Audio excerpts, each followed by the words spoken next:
Good afternoon. We're on our final lesson as we walk through finding our purpose. And finding our purpose as we go through the acrostic. In the first week we talked about powerlessness, then we talked about understanding, we looked at repentance, then we talked about understanding, we talked about standing, and today we're going to finish by looking at endurance, finding our purpose in endurance.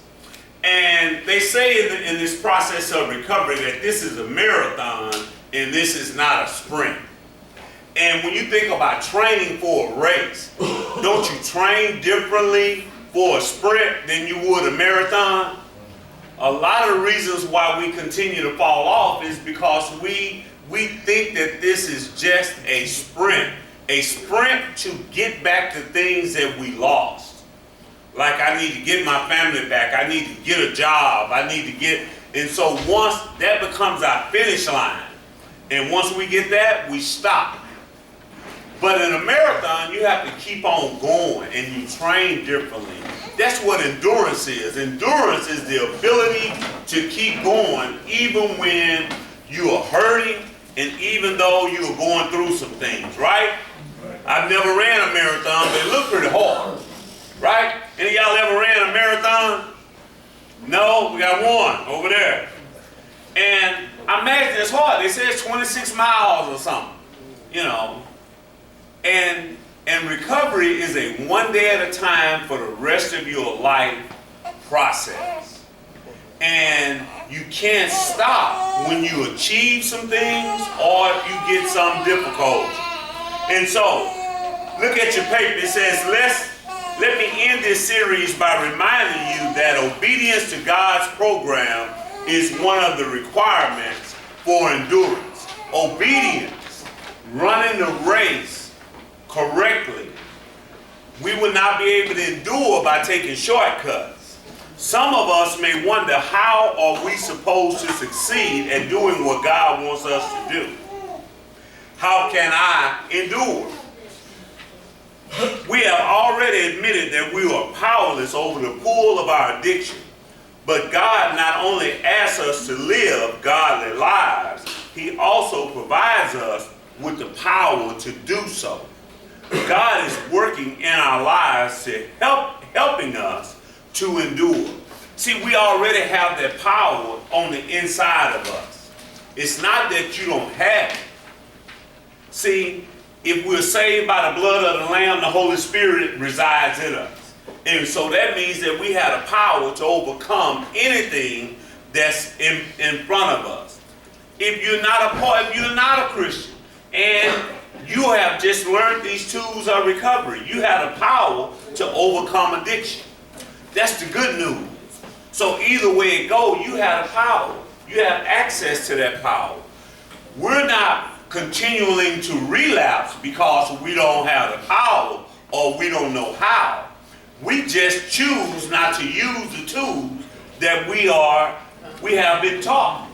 You know that old saying, it says, if you know better, you should what? Do better. Yeah, it's real simple. If I know better, I should do better. And so that's a choice that we make, is to continue to use. We have what it takes to endure. Now, before I get to the scripture, let me say this as well. At some point, y'all, you just gotta fight. You just gotta fight.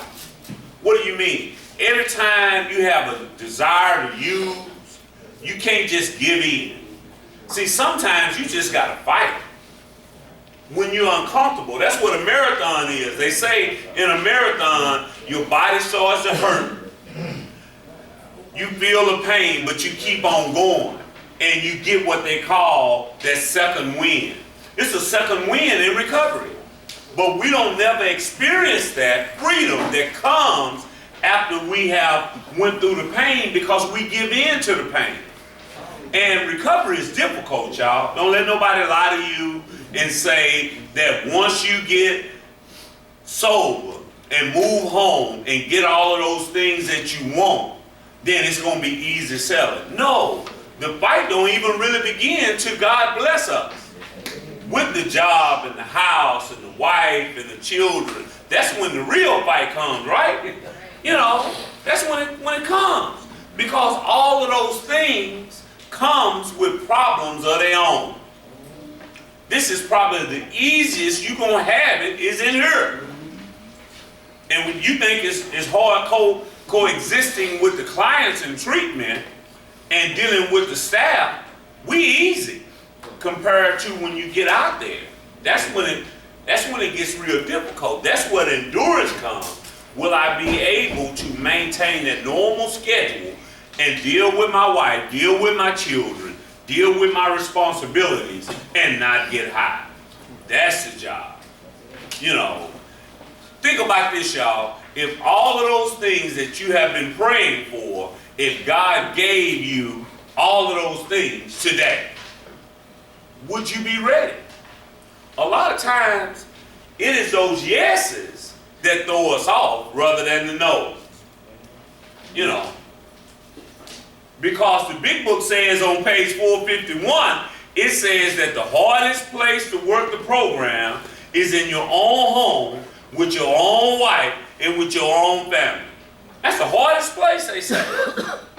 Think about that. That's supposed to be the easiest place. But the hardest place is at home, because those attacks are personal. And can I endure that? Can I endure dealing with my family? Can I endure dealing with my children? Can I endure getting my paycheck and all of my bills are more than my paycheck, and I'm just as broke on Friday as I was on Thursday, and I just got paid? But this time I actually paid my bills, but I'm still broke. A lot of times we can't do with that. And most of the time we're going to have more bills than we're going to have money. All of us brothers in here, we want a woman or our woman back. Right? Now I don't know whether y'all know it or not, them people come with problems.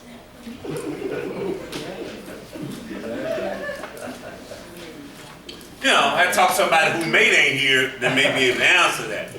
You know, the brothers that got their mate here and their wives and girlfriend, they looking at the floor hoping, don't ask me. Because my life is wonderful with my family. Right? Just wonderful. Yes, just wonderful. No problem. No problem at all. That's funny. Luke 21:19 says, by your endurance, you will gain your lives. By your endurance, you will gain your lives. So the first one, endurance requires faith. It requires faith. It is by our endurance, by going through some things, that we get our life back. And that takes faith, because Hebrews 11:1 said, now faith is the substance of things hoped for and the evidence of things not seen, right? Pastor Parker says his interpretation of that is faith makes the future present and it makes the unseen seen. And so it is difficult to have endurance when you can't see what the outcome is going to be. And you're working real hard and you're doing these things and you don't have any evidence. And that's what's hard for us as people in recovery, because we want what we want when we want it right now. And so you telling me to work real hard and just trust the process. No, you need to tell me what the outcome is going to be. Then maybe I can work. And so that's the trick that Satan has for us in this disease. See, we want y'all family members to assure us that if we work through this program, you're going to forgive me, you're going to take me back, I'm going to have a great job when I come back, and I'm going to get a brand new car and all of that, and I'll work the program. And y'all say, no, work the program and we'll see. And we say, well, shoot, ain't no need me going through all this work, because you may not take me back no way. And y'all saying, family saying, no, I need to see you work it, then I'll let you know. Y'all see the contradiction in that? And so we have a standoff because we want some assurance and it ain't none. Family members, y'all are doing the same thing. Y'all are saying, work this program, stay sober. Then I'll let you know. And we like, no, we want assurance. And both sides got to have faith. You see what I'm saying? You got to trust the process. And y'all got to, and what by y'all presence, y'all have taken the first step. Because y'all are coming and y'all are showing up. And that means that y'all are saying, I'm going to support you through this. Mm-hmm. But you need to show me something. Yeah. And that's where the faith part comes in. Mm-hmm. And so it requires that.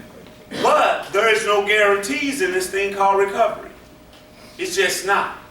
Because I was reading this article the other day. It said something like that 85% of addicts that go through a 90-day program fall off. People that go through a long-term program like this one, it's like 60-something%. And that's hard. So that even going through a program like this, that's 6 months, 60% of the people that finish still fall, 40% fall off. That's like half of the room, either on the other side. And so that means that somebody's family going to be disappointed. And the faith is, do I support them knowing 100% that there's a high possibility that they may fall off? And that's the difficult part. Hard for y'all to support, hard for the person in recovery to work real hard. But we learn on page 58 in the big book, it says, rarely have we seen a person fail who has thoroughly followed our path. Those who do not recover, people who cannot or will not give themselves to this simple program. The NA text says they have never seen a person relapse that was working the NA program. So that's a guarantee. If I work it, that's the point. It's hard for us to do what we're supposed to do. See, recovery is real simple. It goes like this. Do what you told, when you told, how you told. Y'all remember when the old people used to say, when I say jump, you just ask, how high? Well, that's that old school raise. That's what my mom used to say. But when I tell you to jump, the only thing you need to ask is how high. See, if we can get that, we can stay clean. Because we just got to do what we're told, when we're told, how we're told. You do that, you stay clean. But that's where it takes faith, because they tell you go to 90 meetings in 90 days. What that's going to do? Man, just go to 90 meetings in 90 days. Call your sponsor. Well, they don't be answering all the time. Then the program didn't say call your sponsor and they going to answer all the time. The program said call your sponsor. It didn't say nothing about whether or not they going to answer. That's where the faith part comes in. Because that's what faith is, right? Faith is doing what you're supposed to do and believing that the results are going to come. That's difficult. My pastor says we don't have no problem trusting when it comes to our job, because that's faith. Because we go and get a job. You know what they tell us? Come and work, put a week in the hole, and work 2 weeks and trust that we're going to pay you for the work that you already done. And we don't know them people. Right? But you go to work, right? And believe they're going to pay you. It's just going to magically appear in your bank account when they say it is. Now that's faith. But we won't have faith in working the program, but we got faith in the people. So who you going to trust? Your employer, or you going to learn to trust God? I think God is more reliable than the people we work for, don't you? And we don't argue with them. We don't say, you need to give me some money up front. We don't say none of that. We just, oh, thank you for hiring me. When do I start? That's what we say, right? So it requires faith. Check this out. As we experience this new way of life, we begin to realize that recovery is a priceless gift. And that's what it is, y'all. Sobriety is priceless. Man, you can't quantify sobriety monetarily. Man, when I got clean, my life changed. One of the most beautiful things that have ever happened to me is sobriety. It just opened up a whole new way of life for me. It says we learn to trust as we do. We open the doors to intimacy and develop new relationships. Where once we focus only on not using. As our awareness grows, so does our appreciation and faith in God. And let me just camp here just for a second. In the beginning, the only thing that we focus on is just not getting high. And that's the first part. But after a while, we start focusing on life and life more abundantly and having things and doing things and enjoying life because we become happy, joyous, and free. It ain't just about not using. I don't go through my day no more focusing on not getting high. I get up, and that's what the program gives us. It gives us some sense of normality back. And that's what we want. We want to get out of here and just have normal people problems. Isn't that wonderful? Just normal people problems. Whatever y'all have. You know, my car didn't start. You know, I'm tired from working. Instead of I sold them, you know, I sold my shoes and all that kind of stuff. I hope I don't go to jail. You know, that's some old problems. We come in here and we just get some new problems. And in the beginning, we be so happy to have them. You know, then we become like y'all and start having normal people complaints. You know. Number 2, Romans 5:3 says, more than that, we rejoice in our suffering, knowing that suffering produces endurance. Number 2, endurance requires suffering. Endurance requires suffering. Y'all, we don't get through this life without suffering. That is really God's prescription for growth. We have to go through some things, and then we grow. Now, none of us like pain and like suffering. At least I don't. I don't like pain. I want a pain-free life. But guess what? When I look back, I am better for the things that I went through. That's where I got stronger. I looked up wisdom. Wisdom comes, y'all, from us going through failure and going through stuff. It's foolish to keep going through the same thing and not learn. Right. Wisdom comes from failure. Wisdom comes from doing stupid stuff and learning from it. That's how we get wisdom. You don't get wise without going through something. You know that? That's why we go to people who are a little older than us because they done been on earth and they done went through some things, and so they can tell us some stuff. Why? Not because they've done everything right. It's because they've seen some things and they've experienced some things and they failed at some things, and they can say, you know what, you don't need to try that. I've already done that one and that one don't work. And we become wiser when we say, you know what, that don't work. Why? Because I was already told that don't work. See, you don't have to go and try it all the time. You know, you can learn from other people's experience. You ain't got to necessarily experience it for yourself. I used to be the crash dummy for the program. You know, I would go out there and do something stupid and fall off, and when I come back, there was a group of guys that would be real interested in what happened. And they said, what happened, man? And I tell them that, then they say, so we can't do that, huh? I said, no. And then they didn't do it. They learned from me. And then I found out that, you know what? I'm going to get me some crash dummies. I don't want to be the crash dummy for the program no more. I learned how to learn from others' mistakes. Why don't y'all try that? But it requires some suffering, y'all. You're going to go through some things. And let me say it another way for you all. And just because you suffer, it doesn't mean you have to use. Check this out. Everything, I always ask the clients, tell me the top 4 or 5 things that if they would happen, you would probably fall off.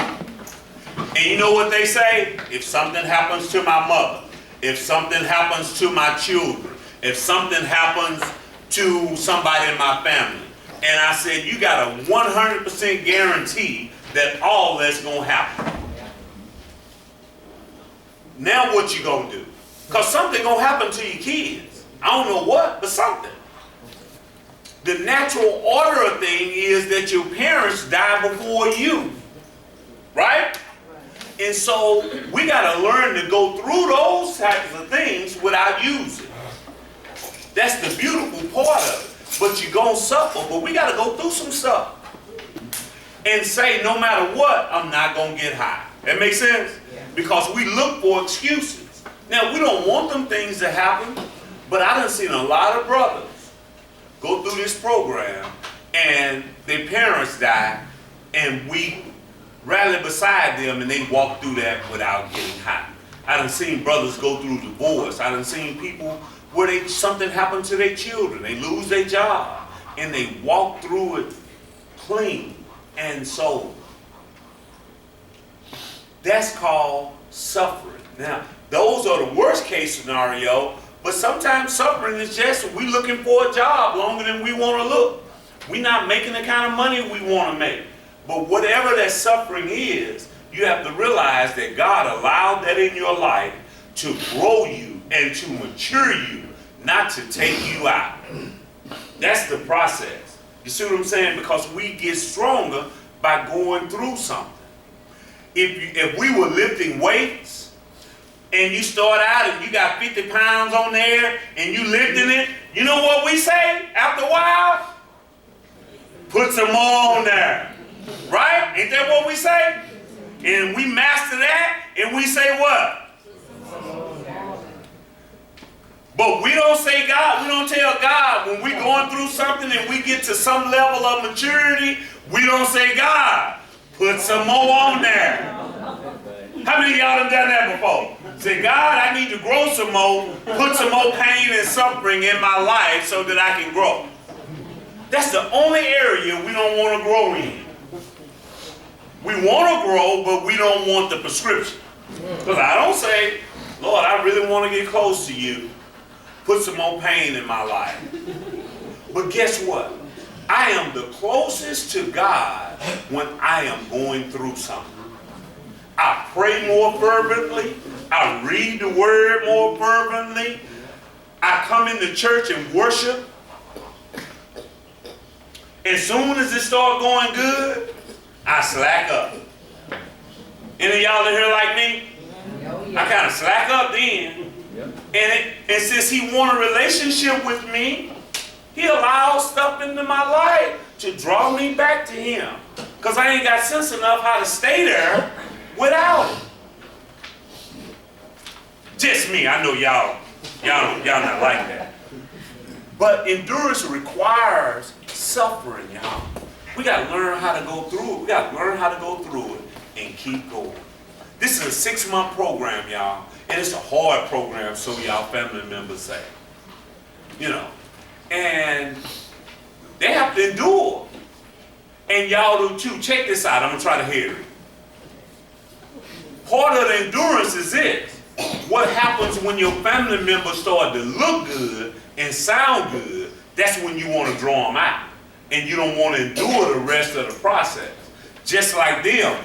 Because they tell y'all once they start to feel good, and they start to feel good and look good around month 2, they probably look better than you've seen them look in a long time.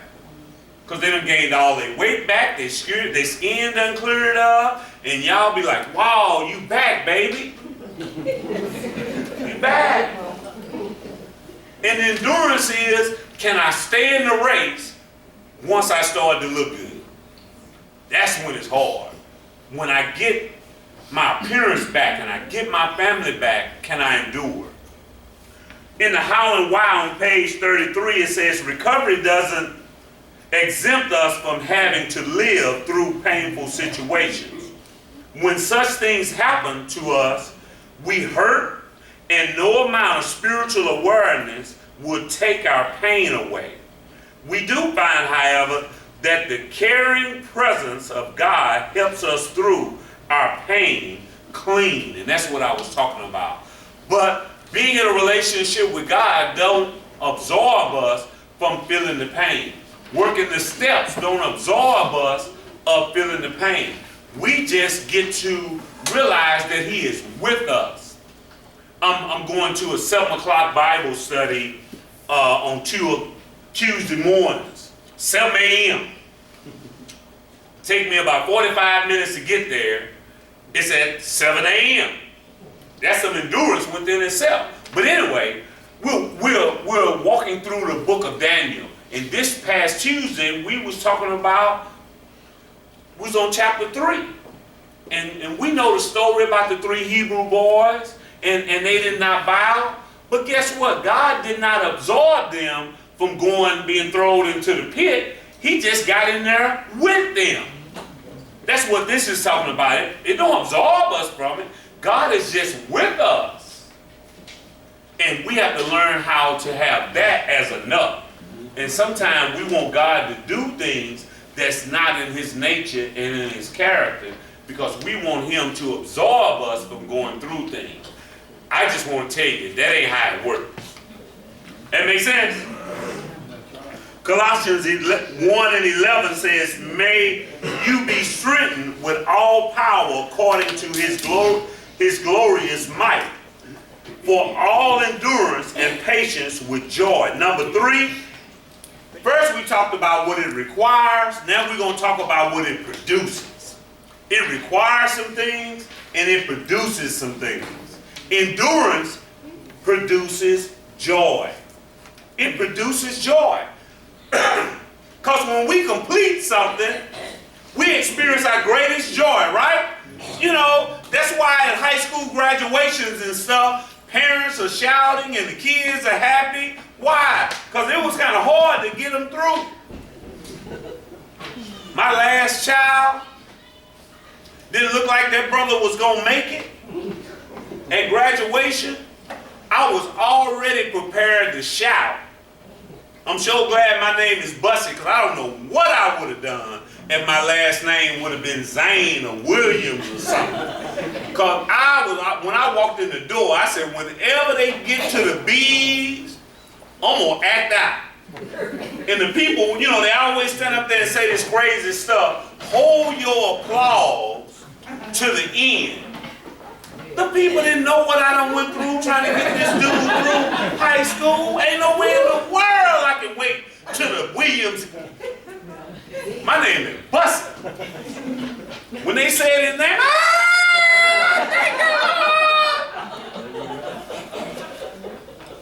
it produced joy in me. Just like it will if your loved one get clean. You let them, y'all be at this graduation and shout.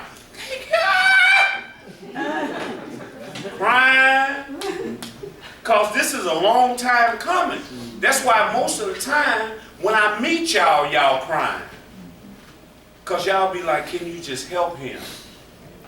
And when they accept it, you know, they crying because y'all dropping them off here and they mad. Y'all crying because y'all relieved. Two different emotions going on at the same time, both of them producing tears. Mama, you really gonna leave me? Yes. It produces joy, y'all. And joy is a wonderful thing. And in our last series, we found out that happiness is contingent upon happenings. In order for me to be happy, that means that everything got to go my way. You know, when I'm happy with my wife, that means she's doing what I say. So sometimes I ain't necessarily happy with her or vice versa. But that don't mean we don't have joy. Joy is that peace that passes all understanding. See, I can have joy even when things not going right, when I have a relationship with God and when I have faith. You see what I'm saying? That's not what joy is. We think joy is everything is going right. Sometimes, y'all, I know I'm saved and I am sober and I got a relationship with God, and sometimes things don't be going my way, but I am still having some joy. You know, that's what God wants, because that's what's attractive about us. That's what people want to see when we're at our job and going through things or whatever the case may be. And we have some peace, and people wondering, how do you have that?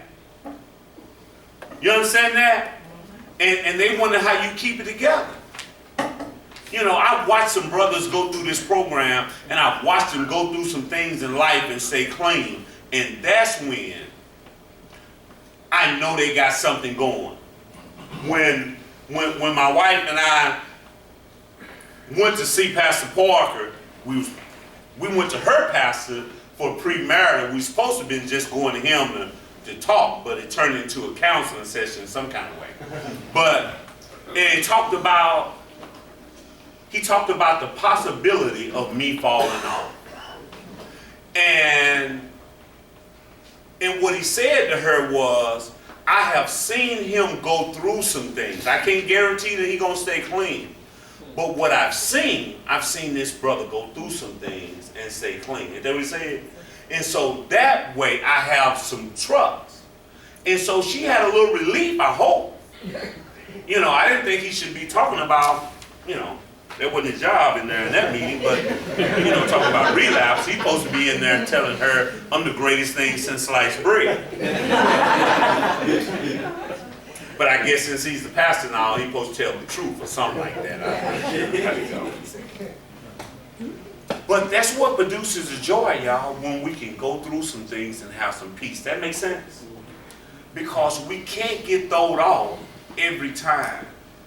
In the big book of Alcoholics Anonymous, when it talks about expectation, it says that I have to put more importance on my serenity than I do my sobriety. Because if I don't have any serenity, I ain't going to have no sobriety long. That's why joy is important. See, I got to find some peace, you know. And when we first, in early recovery, we're an emotional roller coaster. That's why you got to learn not to go on it with people, because we're not necessarily bipolar, but we bipolar-ish. Because one day we up and we good, and the next day we depressed, and sometimes it can happen all within, you can walk out of a room and walk back into the room, and we're in a totally different emotional state. We be laughing and talking, and you go get some water and come back, you be like, what happened? Nothing. Well, what happened? Nothing.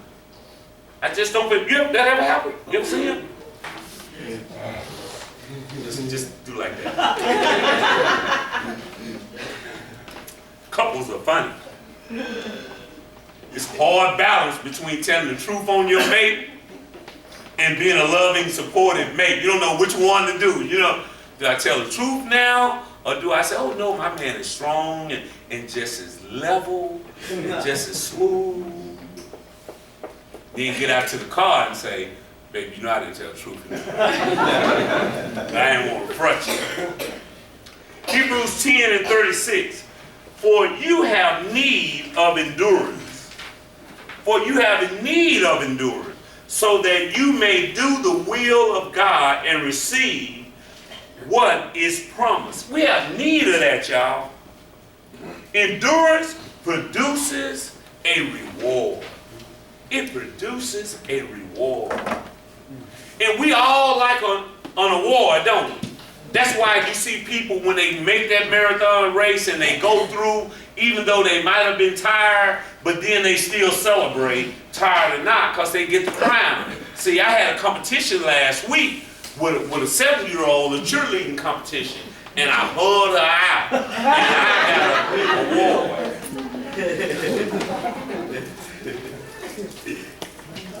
That may not be true, but in my mind, that's what happened. But we get a reward. What's the reward? The reward, y'all, is just being clean. That's it. And we get our family back. And we have a normal life. And that's the award. The program don't guarantee us our family back. It don't promise us no great job. It promises us the freedom from active addiction.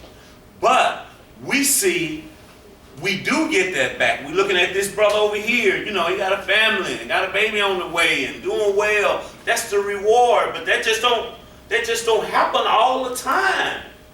But when it do, it's so wonderful. It's so wonderful, and we get that. Because everybody come through here, let me say it another way. Amazingly, y'all, most of our clients have a scattered work history. They have criminal record. Do you know we have a 100% success rate when it comes to our clients finding jobs? In 28 years, 100% of our clients leave here with a job, and we ain't got no job search program. We ain't got none of that. We just pray and send them out. And I know that don't make any sense. I go to these places and they have all of these processes. We want one, we just ain't found nobody to do it for us, and we can't afford to pay nobody. So, but you know what we do? We just pray. And like Oprah Winfrey said with them cars, he get a job, he get a job, he get a job. Everybody get a job. And it's been that way for 28 years. Everybody. And we be just as shocked as they are that they come back and most of the time they're making more money than they've ever made. I don't understand it. This brother shaking their head like, yeah, that's how I roll. And it's been like that for all of us. But y'all, you got to have some endurance to get through the process to get the reward at the end. Ain't no shortcuts to this. Let me end. In our gratitude, we go beyond merely asking for the power to live up to God's plan for our lives. We begin to seek out ways to be of service, to make a difference in the lives of other addicts. We carry the message of recovery. Let me say it this way. Pain drives us in here, y'all. Gratitude keeps us out of here. A grateful addict is a sober addict. A grateful addict is a sober addict. And I need to hang on to my gratitude. I'm so happy to just be clean. I don't know what to do. Because I remember what not being clean felt like. And so it's a wonderful thing. And so I try to remember every day what it feels like. And so that's why I keep giving back. Because they also tell me that I can't keep what I have unless I give it away. Now, I'm so happy to have this job, but you know what? Even if I wasn't getting paid to do this, I got to do this somewhere because that's the only way I get to keep what I have. And the reason your loved one is back in here or in places like this, because they stopped serving and they stopped giving. They thought it was just about them and you. It's bigger than you. And we don't, sometimes y'all, family members become so selfish. Y'all don't want to let us go and serve. And I understand it because, you know, we have been away from y'all so long. But y'all got to let us go and let us serve and help somebody else. That's when we're made better. Because we got to do this. We got to help somebody else. That's the plan. That's what discipleship is about. Discipleship is about you reproducing yourself. And so that's what this thing is about. It's about us reproducing. Arthur over there, he started his own program. He came through here. He's one of the first clients when I started here. Now he's doing that. That's what everybody wants. It's for someone to get clean and they go back out and they start helping somebody else and then this thing spreads. That's called discipleship. That's called recovery. And it's not just about you going home and just having a family and stopping there. Because then the process stops and you get stagnant and you'll be back. So you got to let us go in order to keep us, family members. And we're going to say we tired and we don't want to go to no meetings. You got to encourage us to go to meetings. You got to encourage us to do what we need to do. Or we'll disappear on you again. That's how it works. That makes sense? And that's what the endurance is. I got 24 years clean, and I got to continue to do this. Now, you would think that at 24 years, I could stop. That makes logical sense. It does to me. Because that's what I tell myself sometimes. Surely, after 24 years, I could stop. That makes sense to me. And then I talk to some people, and they tell me, no, man, you better not stop. This is a fatal and progressive disease. You're gonna go back, and it's going to be worse. But like, man, surely one beer after 24 years ain't going to do nothing. And sister said, no, that may not be good. But that makes sense. Right? To the people who not in recovery. That makes sense. Because that's what y'all tell us. So you can't drink nothing? Ever? No. And I'm going to end with this. Sometimes when y'all say that, it's because we messing up your buzz because we ain't drinking with you. That's selfishness on your part. It's hard losing your drinking partner when you've lost them. You've lost them. Next Saturday, we will not